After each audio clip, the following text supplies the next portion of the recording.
Family card খাদ্য নিরাপত্তা, পুষ্টি ও নারীর ক্ষমতায়নে যে ভূমিকা রাখবে। এই বাক্যটি ইংরেজিতে লিখতে গিয়ে প্রথমে যে সমস্যার সম্মুখীন হতে হবে, যে ভূমিকা কিভাবে লিখব। আচ্ছা, আমরা বড় বড় ন্যায় সহজ ও সাবলীল রূপে উপস্থাপনার চেষ্টা করি। আমরা এই জাতীয় ব্যাপারগুলোকে লিখতে পারি দ্য রোল দ্যাট, যে ভূমিকা। আচ্ছা, এই বিষয়টা অনেকের কাছে একটু জটিলও মনে হতে পারে। যেমন ধরুন, আমি যদি বলি যে বইটি আমি পছন্দ করি তা টেবিলের উপর আছে। দেখুন, আমি বললাম যে the book that I like the most, আমি বেশি পছন্দ করি। এরপরে বলে দিলাম টেবিলের উপর আছে। আচ্ছা, আবার ধরুন, আমি যদি এরকম ভাবে বলি the plant that I like the most, যে প্লান্টটি আমি বেশি পছন্দ করি সেটি ডেকোরেটেড করা আছে টেবিলের উপর। বাকি অংশটা আপনি বসিয়ে দিবেন। বাট এখানে সাবজেক্ট কিন্তু এই মূলত বইটা বা এই বোতলটা। আর আপনি যদি আরো রিয়ালিস্টিকলি বুঝতে চান তাহলে আমি বলবো এক্ষুনি আপনার আশেপাশে যা আছে তাকে নির্দেশ করুন। এরপরে বলুন যে, তারপরে যে নাউনটাকে আপনি নির্দেশ করেন ওইটাকে আপনি ইংরেজিতে লেখার সময় আগে বসিয়ে দ্যাট বসিয়ে দেন। আচ্ছা, এখন আমরা দেখার চেষ্টা করি যে ভূমিকা, দ্য রোল দ্যাট, যে ভূমিকা। এখন আমরা লিখব কে রাখবে, মূলত এই ফ্যামিলি কার্ড রাখবে। আমরা বসিয়ে দিচ্ছি ফ্যামিলি কার্ড। এখন এখানে এই রোলের সাথে মূলত কলোকেশন রিলেটেড একটা ব্যাপার আছে, ভার্ব আছে এন্ড উইল প্লে। প্লে মানে ভূমিকা রাখা অর্থে আমরা কি ব্যবহার করি? Play a role or play the role or play a significant role. একটু জটিল মনে হতে পারে, just take my words easy. তার পরবর্তীতে দেখার চেষ্টা করবেন। এখন আমরা লিখে দেব এটা কোথায়? খাদ্য নিরাপত্তা, পুষ্টি ও নারীর ক্ষমতায়নে। এখানে আমরা প্রিপজিশন ইন যুক্ত করে বলে দেব in food security, nutrition and women's empowerment or empowering women. অনেকভাবে আমরা লিখতে পারি। Have you got my words? এখন আসুন, এই বাক্যটা কিন্তু সম্পূর্ণ হয়নি। এখন বলতে পারেন ফুল স্টপ দিয়ে দিয়েছে তো। দিয়েছি বটে। এইটা ঠিক হেডিং হিসেবে আছে, আমি হেডিং হিসেবে লিখেছি। সম্পূর্ণ হতে হলে অবশ্যই এই সাবজেক্ট অনুযায়ী ভার্ব বসাতে হবে। এখন আমরা এখানে একটা মানে ধরুন বসাই দিতে পারি। আপনি আপনাদের মতো করে বসাই দিবেন, আমি আমার মতো করে বসাচ্ছি। এইটা কিন্তু, এই তথ্যগুলো কিন্তু অতিরিক্ত। মূলত এই রোল সম্পর্কে বলা হয়েছে that conjunction, that relative pronoun যুক্ত করে অ্যাজ এ অ্যাডজেক্টিভ ক্লোজ হিসেবে। মূলত এই রোল এর যে সাবজেক্টটা, মানে রোল অনুযায়ী যে ভার্বটা আমরা এখানে বলতে পারি যে উইল বি ডিসকাস টুডে, আজকে আলোচনা করা হবে। মানে আমার এই ক্লাসের প্রাসঙ্গিকতায় বললাম আরকি।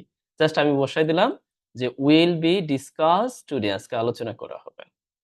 তখনই বাক্যটি সম্পূর্ণ হবে। এখন যেহেতু হেডিং হিসেবে আংশিক আছে, আমি আংশিকভাবে লিখে রেখেছি। আপনারা আপনাদের মতো করে পূর্ণ করে নিবেন। আচ্ছা, এরপরে আসুন মূল আলোচনায় যেতে পারি। তার আগে একটু পরিচয় করিয়ে না দিলেই নয়। সমসাময়িক বিষয়, আমাদের নতুন যে সরকার, সেই সরকারের যেই ভূমিকা ফ্যামিলি কার্ড এই সংক্রান্ত ইতিমধ্যেই শুরু হয়েছে বটে। এই বিষয়টা অত্যন্ত গুরুত্বপূর্ণ যে নারীর ক্ষমতায়ন, পুষ্টি ও সামাজিক যে নিরাপত্তা, সবগুলো ব্যাপারকে ইঙ্গিত করে এখানে বেশ কিছু ইনফরমেশন আছে যেগুলো বাস্তবতার সাথে সাম্প্রতিক সময়ে অনেক বেশি প্রাসঙ্গিক। আমরা মূলত তিনটি ব্যাপারকে গুরুত্ব দিই। একটি হলো ফ্রি হ্যান্ড ইংলিশ রাইটিং, অনুবাদ, একই সাথে ইনফরমেশন। মানে আপনি সাথে সময়ের সাথে ইনফরমেটিভ হবেন। আশা করছি ভিডিওটি শেষ পর্যন্ত দেখে আপনার জন্য রাখা কাজ আপনি করে দিবেন। আর এই ভিডিওটি আপনি ফ্রি অফ চার্জ সোশ্যাল মিডিয়াও দেখতে পাবেন। এট দ্য সেম টাইম আপনি আমার কোর্সেও দেখতে পাবেন। কোর্স সম্পর্কে জানতে চাইলে ভিডিওর নিচে দেখুন। চলুন আমরা মূল আলোচনায় যেতে পারি। বাংলাদেশ গত ২ দশকে দারিদ্র্য হ্রাসে উল্লেখযোগ্য অগ্রগতি অর্জন করলেও চ্যালেঞ্জ এখনো রয়ে গেছে। দেখুন, একাডেমিক পারপাস বা একাডেমিক উদ্দেশ্যে অনুবাদের জন্য এই বাক্যটি অনেক বেশি কার্যকর। কারণ আপনি যখনই এই বাক্যটি লিখতে যাবেন তখন সমস্যা হবে এই করলেও এই উত্তরটা দিতে গিয়ে, মানে এই অংশটা লিখতে গিয়ে। আমরা এই অংশটাকে আগেই সহজ করে বলতে পারি, যদিও করেছে।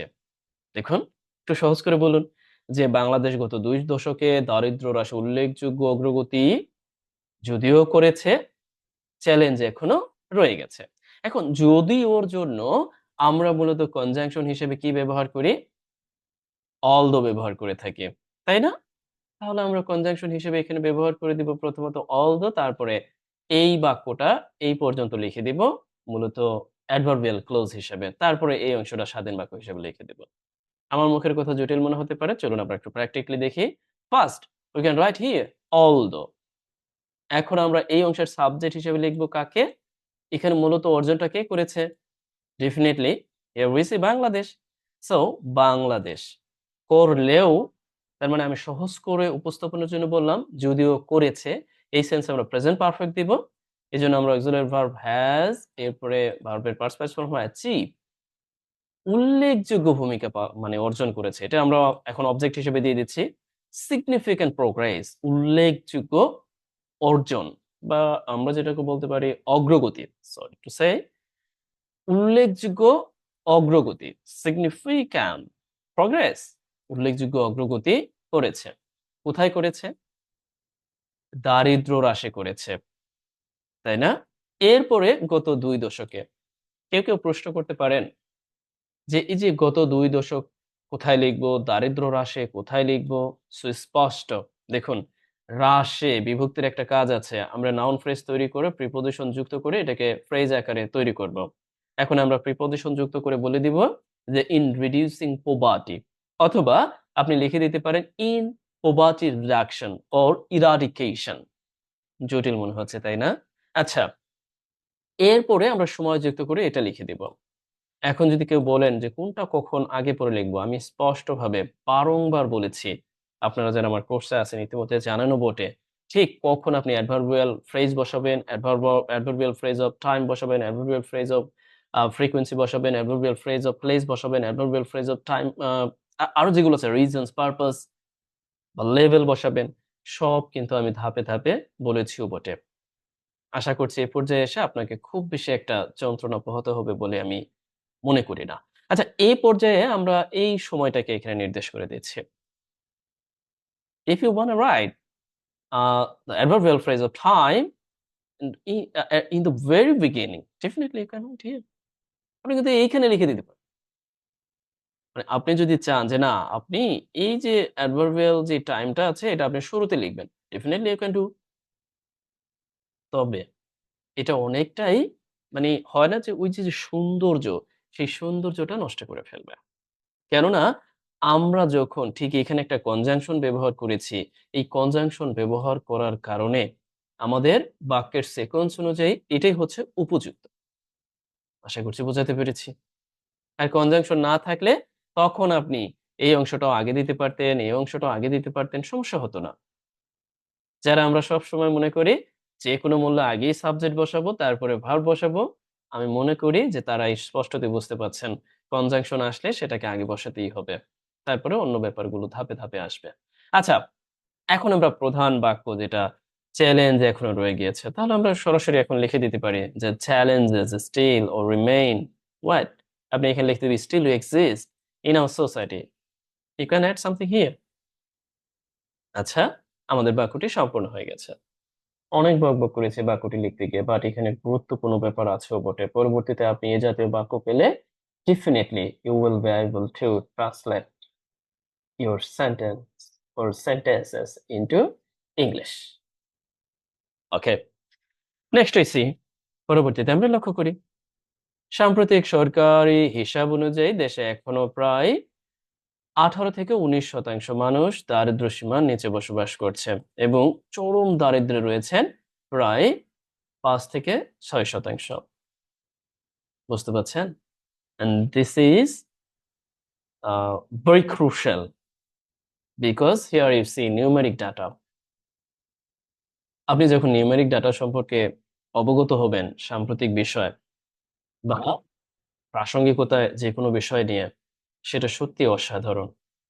যদিও খুবই দুঃখের ব্যাপার যে এত শতাংশ মানুষ দারিদ্র্যসীমার নিচে থাকা সত্ত্বেও আমরা কতটা মানে উচ্চবিলাসী, একটা তুচ্ছ ব্যাপার।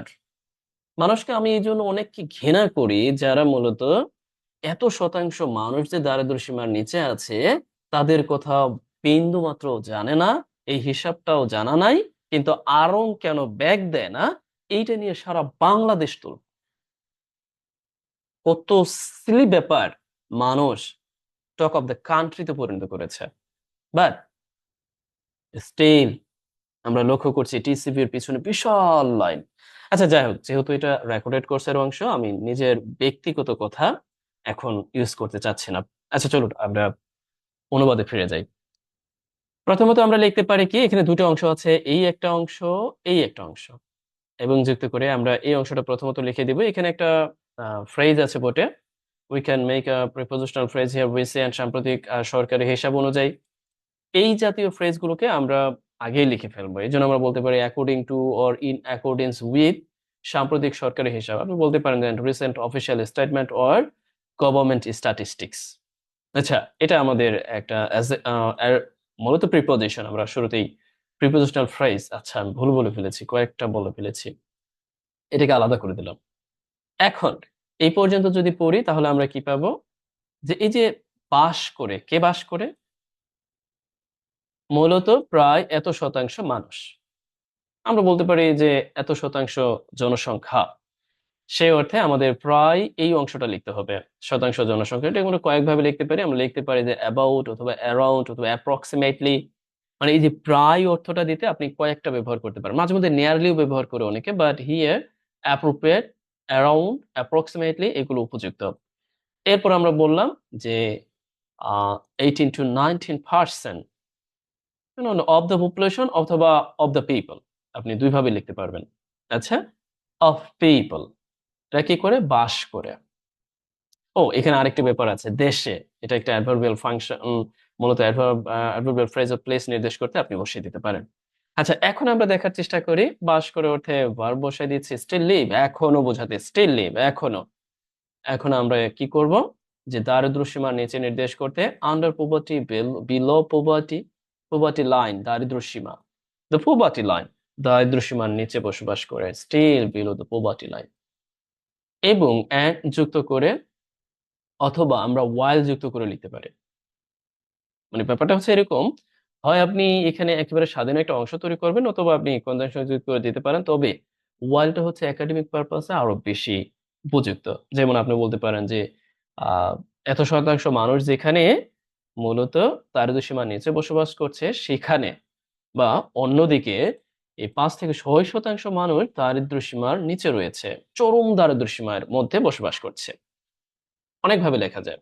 আবার এবং যুক্ত করেও আপনি লিখে দিতে পারেন। আচ্ছা চলুন আমরা দেখার চেষ্টা করি। এরপর আমরা এখানে লিখে দেই যে and around, ওই যে বললাম আপনি about অথবা around যে কোনো একটা বসায় দিবেন, পার্সেন্ট। এরপরে আপনি বসায় দিতে পারেন যারা মূলত লিভ বসবাস করছে। এখন আপনি বসায় দিতে পারেন যে under extreme poverty level or in extreme poverty. এখানে একটা ফ্যাক্ট আছে, অনেকে বলতে পারেন এখানে আপনি পার্সেন্ট অফ দ্য পিপল দেননি কেন। দেখুন আমরা যদি এই দিকটায় লক্ষ্য করি, যে এখানে আমরা একবার এই এত পার্সেন্ট লিখে মানুষের কথা উল্লেখ করেছি, that is why and you can use here extra আবারও পপুলেশন দেওয়ার দরকার নাই, এই জন্যই আর কি। আচ্ছা এ পর্যায়ে এখান থেকে আপনি বুঝেন বা না বুঝেন আপনার জন্য পরামর্শ আমার তরফ থেকে, just you will try to write something and following what exactly I have presented in front of you. Just try. আর যদি না বুঝে না পারেন তাহলে এই বাক্যটাই আবার লিখ, অন্ততপক্ষে বাক্যটা লেখার সময় আপনি অবগত হবেন স্টিল বলতে এখনো, আপনি অবগত হবেন ইন এক্সট্রিম লেভেল চরম দারিদ্র্যে, মূলত ফ্রেজ তৈরি করা হলো, অথবা under extreme level poverty level দারিদ্র্য সীমার নিচে। তার মানে আপনি অন্তত এই জাতীয় ফ্রেজ, নাউন বা এই জাতীয় বিষয়গুলোর সাথে পরিচিত হতে থাকবেন ধীরে ধীরে। চলুন আমরা পরবর্তী দেখার চেষ্টা করি। সাম্প্রতিক বিশ্লেষণ অনুযায়ী দেশের প্রায় 20% জনসংখ্যা তীব্র খাদ্য অনিরাপত্তার ঝুঁকিতে রয়েছে, এবং আরো একটি বড় জনগোষ্ঠী খাদ্য অপুষ্টির অনিশ্চয়তার মধ্যে বসবাস করছে। লক্ষ্য করলে এখানেও প্রধানত ২ টি অংশ আছে। বরাবর ন্যায় আমরা শুরুতেই থাকা ফ্রেজটি আমরা লিখে দিতে পারি according to, তারপরে সাম্প্রতিক বিশ্লেষণ। তাহলে আমরা এই অংশটা লিখে দিতে পারি recent analysis। ফ্রেজ আকারে আমরা শুরুতে আলাদা করে দিচ্ছি। এখন এই ঝুঁকিতে রয়েছে এইটা একটা প্রধান অংশ, মানে একটা স্বাধীন বাক্য, আবারও এখানেও একটি স্বাধীন বাক্য। তাহলে এই বাক্যের সাবজেক্ট হিসেবে আমরা কাকে বসাবো? ঝুঁকিতে রয়েছে কারা? তাহলে আপনি পাবেন যে প্রায় ২০% জনসংখ্যা বা ২০% মানুষ। সেই অর্থে আমরা লিখে দিতে পারি প্রায় বলতে আপনি লিখে দিতে পারেন অ্যারাউন্ড অথবা অ্যাবাউট অথবা অ্যাপ্রক্সিমেটলি বা নিয়ারলি। আচ্ছা, এই ৪ টার যেকোনো একটা প্রায় অর্থ নির্দেশ করতে আপনি মূলত কোনো সংখ্যার পূর্বে বসিয়ে নাউন ফ্রেজ তৈরি করতে পারেন। সেই অর্থে আমরা লিখে দিলাম যে about 20%। এখন জনসংখ্যা বোঝাতে আপনি of the people লিখতে পারেন অথবা of the population লিখতে পারেন। সমস্যা নেই। আচ্ছা, তবে জনসংখ্যা বোঝাতে পপুলেশন লেখাটাই আমার মনে হয় আরো ভালো। আচ্ছা, এই অবস্থায় এরা মূলত কিসে রয়েছে? ঝুঁকিতে রয়েছে। এই সাবজেক্ট অনুযায়ী আমরা একটা ভার্ব বসিয়ে দিব আর। ঝুঁকিতে রয়েছে আমরা আন্ডার থ্রেট বসাতে পারি। তারপরে আ থ্রেট টু vulnerable বসাতে পারি। তবে এখানে উপযুক্ত হচ্ছে একটা ফ্রেজ তৈরির মাধ্যমে আমরা যদি বলে দেই যে at risk of, এরপর আমরা ফ্রেজটা লিখে দিতে পারি তীব্র খাদ্য অনিরাপত্তার, এই অংশটা severe food insecurity, তীব্র খাদ্য অনিরাপত্তার ঝুঁকি। যুক্ত করে দিয়ে আরো বড় একটি জনগোষ্ঠী খাদ্য ও পুষ্টির অনিশ্চয়তার মধ্যে বসবাস করছে। সে অর্থে আরো বড় একটি জনগোষ্ঠী। পুরো অংশটাকে আমরা আ একটা নাউন ফ্রেজ হিসেবে লিখে দিতে পারি একসাথে করে। যদিও আমরা এখানে লক্ষ্য করছি আরো। আমরা এখানে লিখে দিতে পারি যে a further biggest জনগোষ্ঠী of the population or the people, অথবা আমরা লিখতে পারি even এরপরে larger group of people, মূলত বড় একটা জনগোষ্ঠী। তারা কি অনিশ্চয়তার মধ্যে বসবাস করেন? মধ্যে বলতে অনিশ্চয়তা নিয়ে বসবাস করছে। মধ্যে বলতে আবার মূল হতে পারে যে among বা এটা ওইটা। আমরা লিখে দিতে পারি যে and are living with, এরপরে খাদ্য অ পুষ্টির অনিশ্চয়তা। তাহলে আমরা লিখে দিতে পারি যে and with uncertainty। সরাসরি কিন্তু আমরা লিখে দিতে পারি। আচ্ছা, দেখুন কিছু ব্যাপার আছে। আপনি এই অংশটা সম্পূর্ণ করবেন। যেমন with uncertainty লিখেছি, অথবা আপনি সরাসরি লিখে দিতে পারেন যে ফুড ইনসিকিউরিটি অ্যান্ড নিউট্রিশন, অথবা ফুড নিউট্রিশন অ্যান্ড আনসার্টেইনটি। আচ্ছা, অনিশ্চয়তার মধ্যে বসবাস করছে। আমরা চাইলে আবার এইভাবে লিখতে পারি যেমন রিগার্ডিং ফুড অ্যান্ড নিউট্রিশন, এভাবে লিখে দিতে পারি। আবার আপনি আপনার মতো করে সরাসরি লিখে দিতে পারেন যে লিভিং, এরপর লিখে দিতে পারেন যে ফুড অ্যান্ড নিউট্রিশন আনসার্টেইনটি, একসাথে লিখে দিতে পারেন, কোনো সমস্যা নেই। I think so you have got my words। আচ্ছা, এ পর্যায়ে আমরা দেখার চেষ্টা করি একই সঙ্গে খাদ্য নিরাপত্তা পরিস্থিতিও উদ্বেগজনক। It's your homework. Definitely you will do. Okay?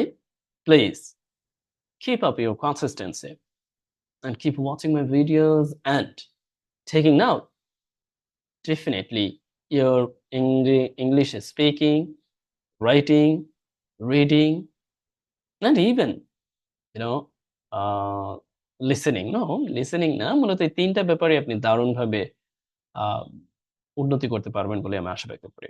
তাহলে একই সঙ্গে বোঝাতে আপনি concurrently, at the same time, অথবা আপনি অন্য কিছু ব্যবহার করতে পারেন simultaneously। আচ্ছা? খাদ্য নিরাপত্তার ঝুঁকিও পরিস্থিতিও উদ্বেগজনক পরিস্থিতিও। এই অর্থে আপনি কি লিখতে পারেন? also উদ্বেগজনক concerning। আচ্ছা, এটা আপনার কাজ। পরবর্তীতে চলুন আমরা দেখার চেষ্টা করি।